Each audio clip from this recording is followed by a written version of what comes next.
kaning mahimayaong pagkausab sa panagway ni Jesus, timaan ni siya nga kiniday nga tong naong pwede ra gyud usbon. Gilingay mong tupad. Nausab na imong naong. Unsaon man pag-usab sa naong, dili na mga cosmetics, dili nang pagpintal-pintal, pangiskis-kilay, o uban pa. Kaya na may uban, dako kay gastos ilang naong, pero ni samo tinuod kabati. Kaya ba mga, di ba na yung mga tao nga di kaganahan mo tan-aws naong? Kinsa man ang mga tawhana, ang ligid di mo ganahan nga tan-awon ang naong. Kanang tao nga naglagot ka or nahadlok ka. Di juga ganahan mo tanaw sa naong na, bisag magsige pa nagsimba. Bisag pari pa na, bisag madre pa na. Bisag magsige pa nagrosaryo, lami kay patio ng naong. Basta naglagot ka o kaha, nahadlok ka.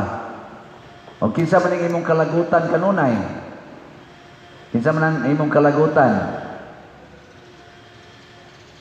Uy, panupag mo. Kinsa ba'y inyong kasagaran kalagutan, kanang musupak sa imong gusto. Ang iyabang gibuhat supak o ang iyang gisulti supak sa imong gusto. Tamo niya, kinsa na. Kinsa man sa nang imong kahadlukan. Kinsa man ang murag mahadlok yung ka. Kana sang tao nga taas og authority nimo unya iyang ipamugos ang iyang gusto.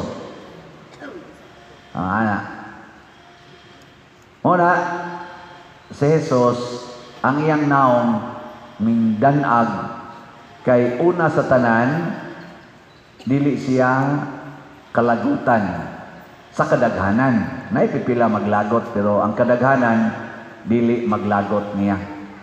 Nganuan, tungod kay si Kristo ang iyang gipuy-an nga kinabuhi sa paghigugma. Siging higugma. Kanang tao nga magsiging higugma, jute ra gyud maglagot ana. Daghan yun ang malipay. Pero nagya po'y maglagot, pero jute ra. Katura sa mga yawanon kayo. Katog yung yawa yung kistanan ba? Moro gani maglagot, pero kanang yawa-yawa lagamay. Kanang medyo-medyo, minus-minus o pagkayawa. Madali nas gugma. Kanabita mga babae, maldita kayo. Niya sige, higugma sa mga laki. Madugay, matukhangan yun. Nga naman, madali kayo. Anang gugma, powerful kayo na.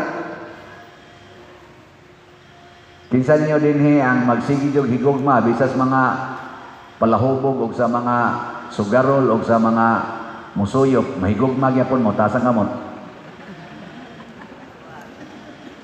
Pulos-pulos yun mga yawanon din.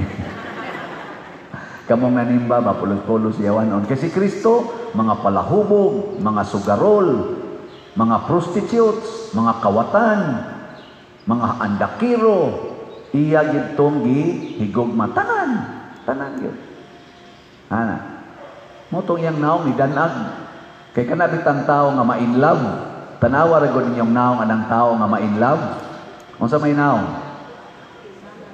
Kanang gaan inot atong term gani ana blooming kay naong nya kanang tao nga wa ma-inlove subo glooming ngit og naong ba nilay na sang lingi ako hili ko palingi-lingi sa inyong kilid kay para dili mo tikig inyong liog aron kay bawo mo nga community ta sige lingi ana sa dimong tupad ang di mo lingi wa mahigugma. Nilingi ako na imong tupad niya, ingna ko no, tanaw ni mo sa akong naong, blooming or glooming? Blooming? Di man ka ikay makasulti ni mo anak, ka na imong tupad. Na makasulti. Kamo mga asawa, iguli ninyo sa inyo, waron din inyong bana ba? Karagaran ni mga babae mga asawa mamugnaw. So ay ko no, pangutan na inyong bana, tanaw ni mo sa akong naong, darling, kanang kuan, glooming? Di ba mo ingon na, tamparuson, tanong ka niya. Pero mao gina siya unta gugma Nya ang sunod nga gipuy-an ni Kristo nganong dili siya kalagutan, di sad siya kahadlukan tungod kay sige siya ampo. Ampo ba? Kanang ampo mga igsoon dili nang pagrosaryo lang nga nibaga na ng imong tuhod diha, di na madutlan og kutsilyo ng kubal sa imong tuhod sa siging ampo. Nya kusmod lang ya pugnaw. Daghan sigig ampo, kusmod lang ya pugnaw. Sorry ha, ako lang mong isgutan. Nagsulob mo mga bronda, nindot kay mo tan-aon, murag balaan kay mo naon. Pero kusmod imong naon, magduda kita. Ang uban pag ani, o pakatangtang sa bronda. Nang libak na. Pari pagigilibak. Tandi malasa. O na ha? Unsa din ang ampo? Ang ampo para ni Kristo mao ang pag-surrender sa atong kaugalingon ngadto sa Amahan ug ang pagtuman siyang kabubuton dili ang atong kabubuton mo'y tumanon. Mao na ang iyang pag-ampo nga gitudlo nato nga mo'y pattern sa tanang pag-ampo kanang Amahan namo naa ginadihas gaunang mga kaakuhan matuman ang imong pagbuot dinhi sa yuta maingon sa langit. Maminaw kita sa pagbuot sa Ginoo, dili ta magsigig diktar sa Ginoo. Ako bitaw dinhi, di man ta ko ganahan mo balhin dinhi.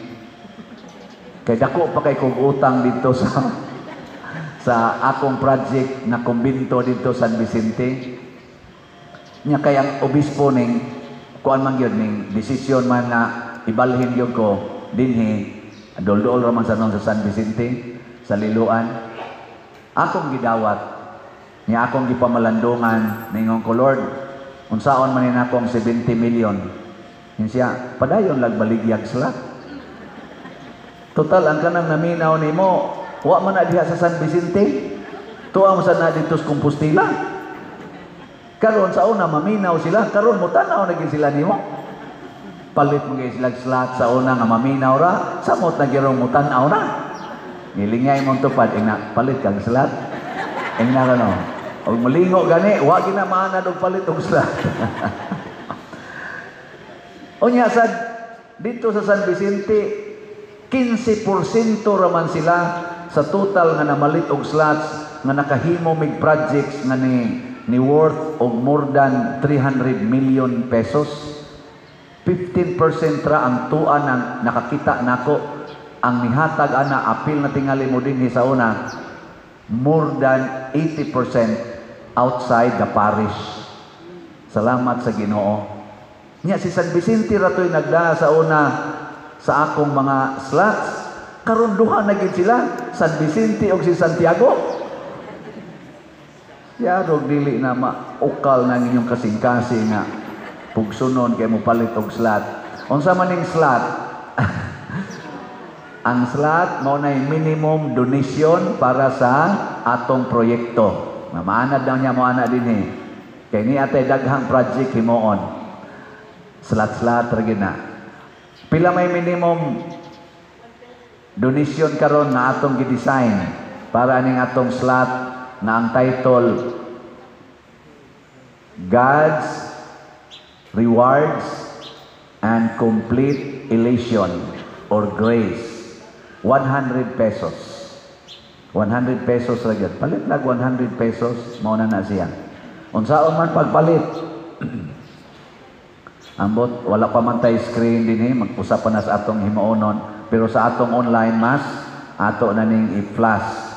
Kining atong i-flash sa screen mao ni ang atong bank accounts, ipadala lang diri sa atong bank account, i-deposit or ipadala sa atong GCash accounts or kwarta padala. Ginamit kining mga ngan na ato karong gipakita dinhi. Ako ngalan sa akong mga sekretaris nga makita nato sa screen. O mas labing maayo ihatod dinhi sa atong opisina karon ni Anatas Compostela.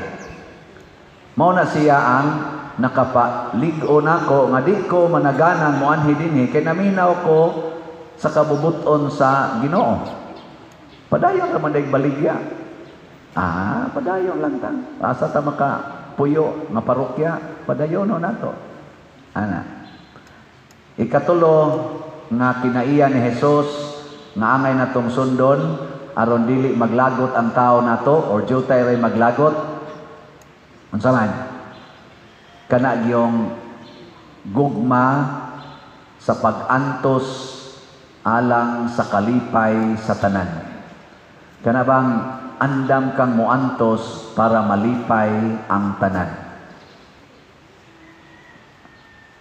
Anong inyong mga naong nangasubo naman? Kinsa ninyo dinhi ang mo antos gyud para sa tanang mga makasasala ta sa kamot? Pa mo ana, sige lang. Basta mao na hinungdan. Sige siyang higugma sa Hesus, sige sad siyag ampo og sige antos para sa tanan. Ang iyasang sugo nato, love, the greatest commandment, love your neighbor as yourself. Nya sunod niyang gisulti nato, pray without ceasing. Ampo nga way hunong. O katapusan niyang gitulsulti nato, take up your cross every day and follow me. Pasana ang imong cross og sunod nako. Og kung mauna na atong desisyon, mo blooming ang atong naong. Mausab gid ang imong naong. Suwayo, kung gaaway mo sa imong bana, suway practice kining tulo in relation sa imong bana, di ba? Ikahapon, mo kiss na nimo.